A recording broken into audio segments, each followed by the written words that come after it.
However, he was later sanctioned by the Office of Foreign Assets Control under their Magnitsky list, citing serious human rights abuses and corruption, and they blocked his access to US dollars. So it seems like a story match made in business and cash and success.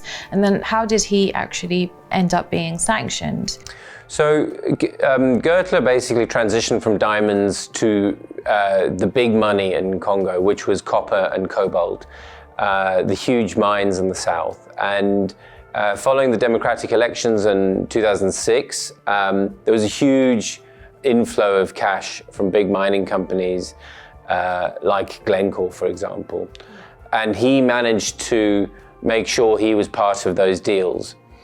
Over time, what emerged, and these were accusations from the US government, that he actually paid senior Congolese officials, and by that I mean President Kabila himself and his right-hand man, $100 million in bribes.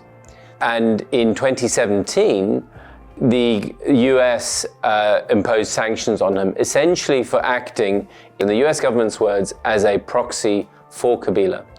So the US government's view of it was that Gertler was not actually his own man, but was actually Kabila's representative in the mining industry. And he was taking a slice of a lot of the action, and that money was ultimately benefiting Kabila. And obviously this is all something Gertler and Kabila deny, but that's kind of how he got to be sanctioned. Which were the most effective forms of sanctions circumventing tools that he used to continue his business ventures? So Dan Gertler, like many other international businessmen, has a whole network of companies, and there are many different reasons for that.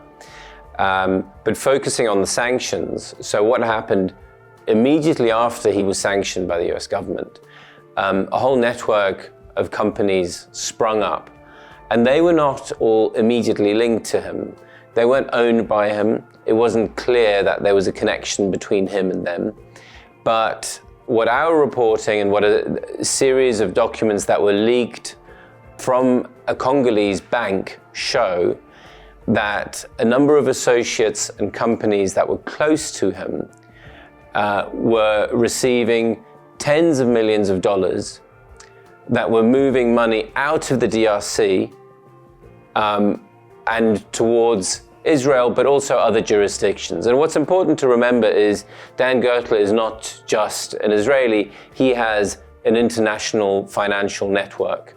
And so he was able, and this is what the documents suggest, that he was able to circumvent the sanctions by using this network of individuals and companies. And there's some fascinating stories. So for example, one of the things we reported in 2020 was that the son of his rabbi, Shlomo Abu Hasira, actually went into the bank personally with millions of dollars in cash, opened a bank account and put all this money in, and then within days transferred it.